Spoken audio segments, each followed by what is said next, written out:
Well, kia ora, Motueka family. I want to tell you a story this week about Emily and I.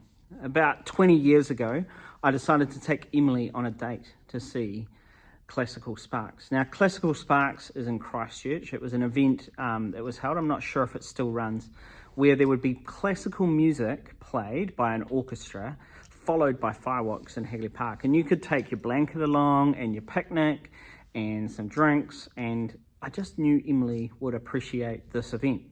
Now, if you know me, I'm not musically inclined. In fact, I'm not a connoisseur of classical music at all. And I imagine this was hugely frustrating for Emily at Classical Sparks. Because as a song came on, I would be like, I heard this the other day somewhere. Oh, I can't remember. And Emily would be like, yeah, it's Beethoven. Or I heard that in this movie, and she'd be like, nah, that's Bach. And then probably the most frustrating one, the one that probably drew the most attention, I was like, this is that National Bank ad. And she'd be like, no, it's for Vivaldi's Four Seasons. Now, despite my ability to identify classical music, she still married me, so we're all okay. But I wonder if the church is like an orchestra. See, an orchestra is this great thing because they are directed by one guy with a little baton who I didn't know what he did for a long time. But they all have their own instruments. There's trombones and oboes and drums and violins and all these things. Together, they make a wonderful sound. And it is kind of the pinnacle of music making in some people's minds. And it's kind of like the church. Together, we make this wonderful, wonderful sound. But instead, we don't play all the same instrument, and we don't all play the same melody. But together, we are one, and together, we make a great sound. As we explored this week, Ephesians 4 and John 17, I think Paul and Jesus are urging us to practice unity. In fact, Paul has this thing of pursue unity. Pursue it. Not just this kind of, it'd be good to be if we were together, but actively work to pursue unity and practice it. Now, as I said, we don't all play the same instrument. We don't all play the same tune. And don't hear me that we should all be speaking one thing. We should all say the same thing. We should all sound like each other. We should all look like each other. That's not what I was saying. But together, by the power of the Spirit, which empowered us at Pentecost, we are one church. And this applies both to Motueka Anglicans, but it also applies across the Motueka churches.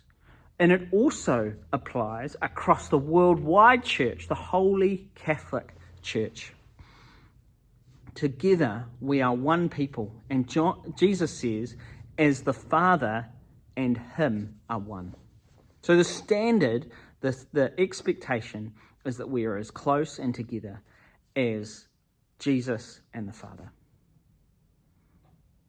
In fact, Paul spends an enormous amount of time in Ephesians talking about the fact that Jesus has brought together two people groups, something that people all over the world could not believe. Jews and Gentiles brought together to be the church. And so Paul is imploring these two people to not undo what Jesus has done. Together we are one. Now, I want to give two examples that I gave on Sunday about how two things that work against this. So two examples of how the church often trips up in being one. The first one is so often in churches we deal with broken people. All of us are broken people.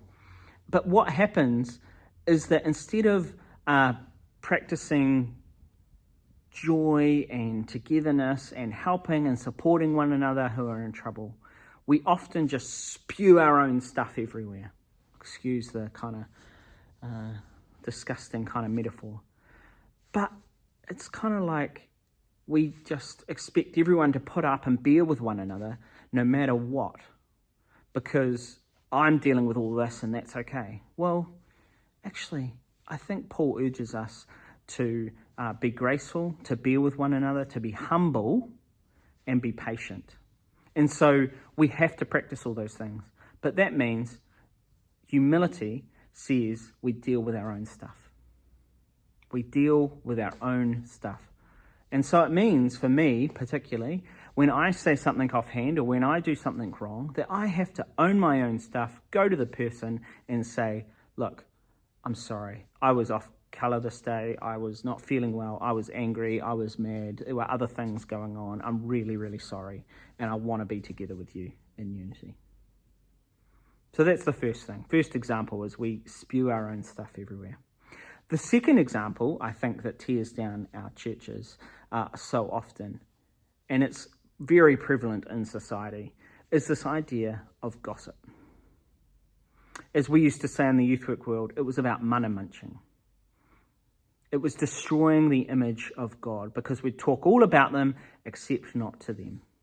The sense of, are we actually loving or caring for them, or are we just really excited about the morsel of gossip that we have and we're going to share it with everybody we know because I can't keep it a secret?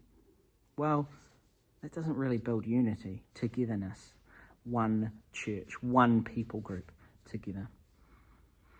So I think there's some simple things we can do as a church to build unity. One is we ask if we want to share anything. So ask the person, is it okay if I give this to the prayer team? Is it okay if I share this with this person because I think they might help? Or do you want to come with me and we'll do it together? And secondly, is we call people out. So when people are spewing their own stuff everywhere or when they're gossiping, we say, actually, I'd really prefer if we didn't do and talk about this. Or in this parish, we don't talk about people like that. We believe in the image of God. So there's some practical ideas this week of how to practice togetherness and oneness. We hope you have a good week. Bless you.